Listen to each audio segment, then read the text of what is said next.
Welcome back to the Heart of Home. You know, I wasn't planning on doing any sort of video this morning, but I came out just to do some little chores in the garden and do my daily walkthrough, and I don't know, I just felt like, I wish I had a friend here. So here we are, recording, feeling like talking to you guys, even though it's through my phone right now, is like talking to a friend in the garden, because frankly, I could just talk to my dogs, which I do sometimes, but it's just not the same. I actually had a ton of chicken shells. I had a ton of eggshells, actually. You can see my pile here that I've just been saving up. We try to source our eggs locally from a local farm whenever we can, but she does live a half hour away, and it's always in a direction that is inconvenient because like our church, which we normally drive to, is the complete opposite direction of where our farm lady lives that we get our milk and eggs from. But so we do try to do some free range eggs from the grocery store. But regardless, if you guys didn't know this, eggshells are actually packed full of calcium, magnesium, potassium, all sorts of different little minerals and vitamins that plants actually can benefit from.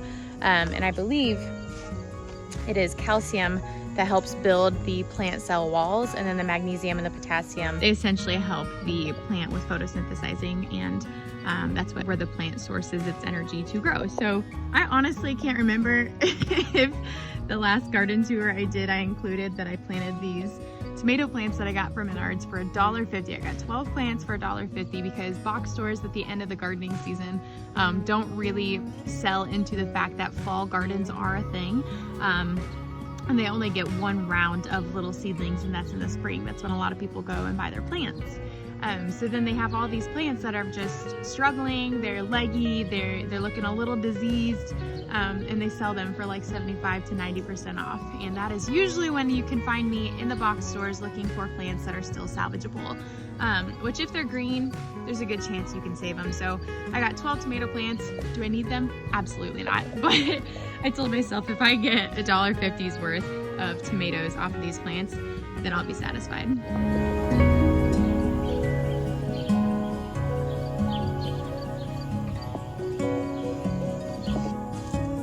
I also intermixed some basil. So I was taking these basil seeds that I threw in this little bucket from Hobby Lobby. Actually, this was in the wedding section of Hobby Lobby. And I just threw some soil in and some seeds in, and a bunch of them obviously took off. I mean, look at all the starts that are in here.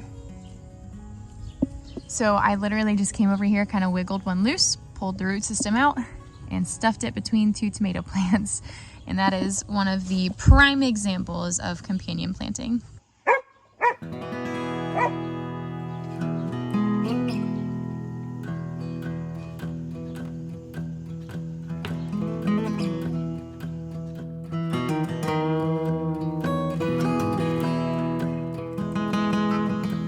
Was just standing down here this morning, doing my normal morning garden walkthrough, and I feel like there's such a stillness in my heart. I was listening to one of my favorite gardening YouTubers, and she often talks about how, you know, bringing the camera down to the garden and just sharing from your heart and just talking with what's on your heart and what's on your mind almost feels like talking with a friend in the garden. And it does make my heart sad that, like, we live in a place now where we don't know our neighbors super well. We know them well enough that we know them by name. We know who their kids are and stuff. But we don't know them well enough to say, hey, do you want to come over and have coffee in the morning? And I know that I could initiate that, and I could start that, and I can do that, and I do, and I am on a path to doing that. I'm getting to know them. We're setting up play dates and things with the other young couples, and for our kids, not ourselves. But it also reminds me of just this hunger that I have in my heart to create a place where a community can come and people can thrive, and that they can come on quiet, still mornings like this and just walk through a garden, especially if they're feeling chaotic or hurt or broken or lost or sad. If they're just feeling the depth of their emotions and they want a place to go that feels like simply returning to Eden and walking in the garden with God the Father. And I don't know, it's mornings like these where I think it's gonna rain and it doesn't. There's nothing in the forecast, where I just feel my soul saying, be still and know. So why did I grab the camera? Why did I include you guys in this. I don't know. I hope that this can be a log that somewhere down the future, when I do have the property, when I do have the public garden that people can just simply come and be, that I can look back on this video and think, wow, that was just the beginning of a dream.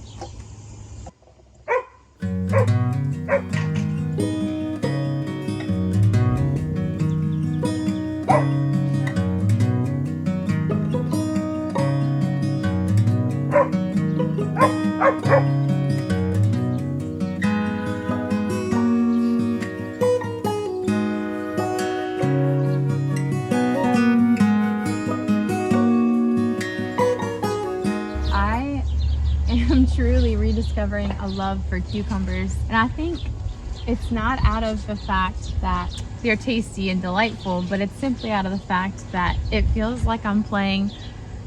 So my son has one of those I Spy books where it says, you know, I spy a blue crayon, I spy a green soldier, yellow sunglasses, or whatever, and there's a whole collage of things for him to look at, and he's just searching and searching and searching and searching, and then finds it. And there's something in me that thoroughly enjoys a good hunt. I'm also not entirely sure when I should be harvesting this melon. So this is a mini Persian cantaloupe, if you haven't been following in the garden tours. And I am just not entirely sure when to harvest this thing. I got these seeds from a friend, so I don't really have a seed packet. Nor do I know where exactly she purchased it from. So I am starting to see some cracking. Here's the bottom. It's starting to dry out. The blossom's completely dried. So I don't know, if you have ever grown this variety, would you please let me know where it's from, details, or maybe even just send me a photo of the back of your seed packet. But this is mini Persian cantaloupe.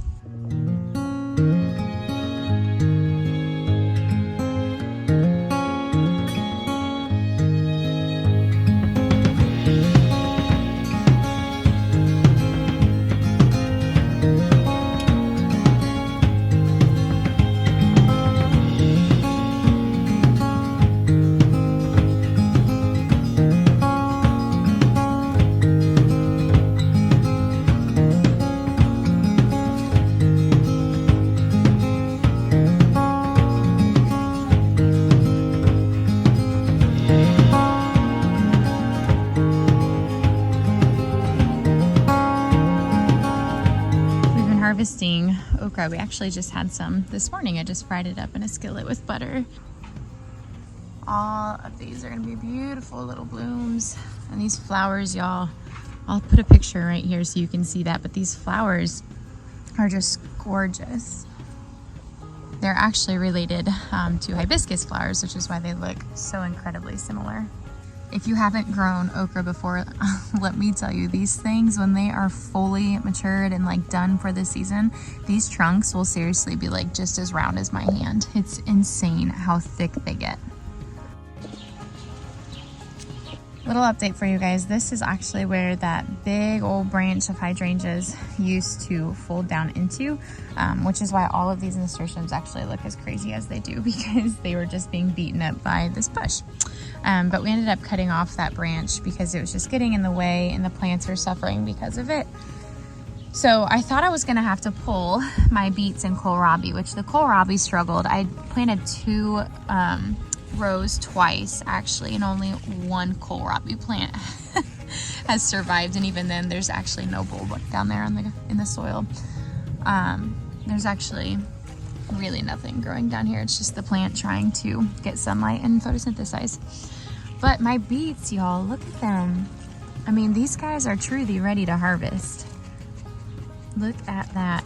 Hey, you. I actually had my husband go to the farmer's market last Saturday when I was gone and grab me some beets, because my sweet friend Ruth Ann Zimmerman, she actually just started a fun little thing. The hashtag is meant to ferment. And it's just a whole series of learning to ferment and understanding why it's so important for your body and for your gut health. And one of the first videos that she put out introducing this was a beet kvass. Now, My mom and my sister both really love beets, pickled beets, canned beets, all those things, especially around Thanksgiving. And to me, I just simply think they taste like dirt, which is funny because I have learned to enjoy radishes, and that's what people say about radishes too, though I would argue they do taste quite different. But Ruth started this little meant to ferment series, and distracted, I just found food on the ground. I thought, well, beet kvass is supposed to be very good for you. It's a very good probiotic supplement instead of actually buying supplements and supplementing your probiotics with supplements. And so I thought I'd give it a try.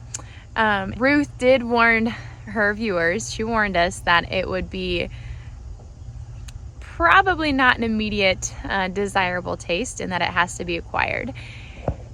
And boy, let me tell you, she was right. I tried my beet kvass this morning, me and my husband Caleb, and both of us were like, oh, how do people drink this? I think it simply tastes like just sticking your tongue in a little muddy dirt hole, which I almost would prefer more than the beet kvass. But I'm gonna try to doctor it up with stevia and some carbonated water like she does for her kiddos, and hopefully then I will learn to enjoy it. I planted radishes all around my Swiss chard, which my Swiss chard is just looking absolutely monumental right now. They are so beautiful.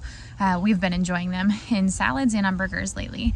But I planted a bunch of radishes down here, and it is a little warm in our area, though we did have this drastic drop in temperature this week. We went from 90 degrees to like low 50s. It was insane. I didn't think these radishes were gonna go, and then I came out here and saw this guy. Check this out. I've never even grown a radish this big, and look how far out of the soil it's gone. Hi, darling.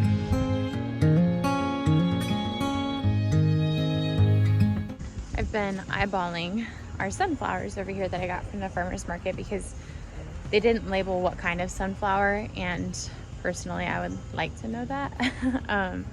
But look at these. That is the beginning of poison ivy. Rad.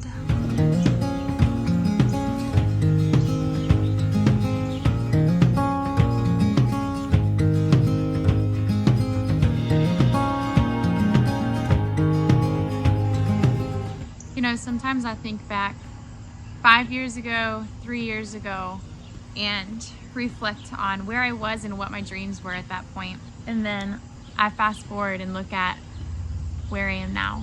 I feel emotion very deeply, to the point where it's almost hard to identify what I'm feeling. And this morning, as the dogs run with their zoomies, I sit here and it appears like I have a loss for words. And internally, I feel like there are so many words happening in my heart and in my mind that I don't even know which ones to speak. And that's where the stillness of this garden really grounds me. I'm able to keep my hands busy while my mind stays busy. I'm able to do the monotonous work and be content and be at peace. But still there's this part of me that is just so hungry and desiring of the dream that I have within my heart for, well, you could say this channel, but it's not about this channel. It's not about this platform. Frankly, it's more about the community of people that gather on this channel and in the other areas. But more than anything, it's about cultivating the dream that I have to provide an area where people can come and walk through the stillness of a garden without having to worry about the weeds or worry about the harvest or worry about the time and the watering and the work that really plays into having a garden. And it's about cultivating a dream of creating a retreat center for broken women, for moms who feel burdened and weary and overstimulated and overwhelmed. It's about cultivating a dream for my husband where men can come and simply be men without the worry of the things that they struggle with. It's about cultivating a dream where people can come and camp alongside a river and hear the crickets chirping at night while they hear the roosters crowing in the morning. It's about cultivating a dream where families can be built, where people can leave inspired and encouraged and motivated and equipped to do the things that they feel their hearts desiring. And I understand that my dream won't reach everybody. My dream won't appease everybody. It won't be desiring to everybody, and that's okay. But I know that the somebody that it does change, that's what it would be all about. The older I get, the more I'm realizing that the Lord made me the way that He did to partner hand in hand with the dreams that I also have. And this journey that we are walking as a military family, as a family deeply involved in ministry, and as a family walking through the struggle of secondary infertility, there are parts of our life thus far, just shy of 30, that I never would have imagined would happen to us, nor would I ever want to happen to me or to anybody. And they've happened. And in the moment, it's really easy to get upset and to think, why me, and to pity yourself. But in the grand scheme of things, there's a story unfolding that is only going to encourage and partner with other people who are going through the same thing. And at this point, which thank God, my faith is where it is at, because if I didn't have my faith to stand on and my God to lean on, I don't know where I'd been. And I know that in the future, there's going to be many women who walk through the same things, many moms and many wives who have gone through the same stuff that I have already gone through, just as young as I am.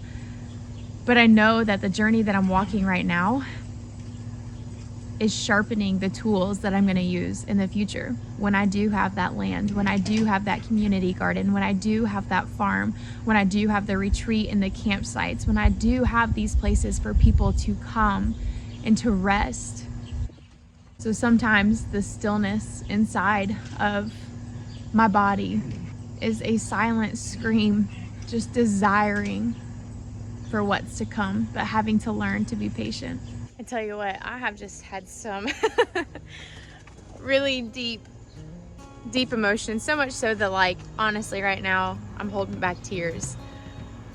But I know there is so much yet to come. There is so much yet to come. And I'm just grateful for where I am. And I hope that you can find yourself in a place of saying the same thing, of identifying that dream that your heart has and being so hungry for it that you could cry. Thank you guys for hanging out with me in my garden this morning and coming along and hearing the cry of my heart. I hope you all have a wonderful day. I'll see you on the next video.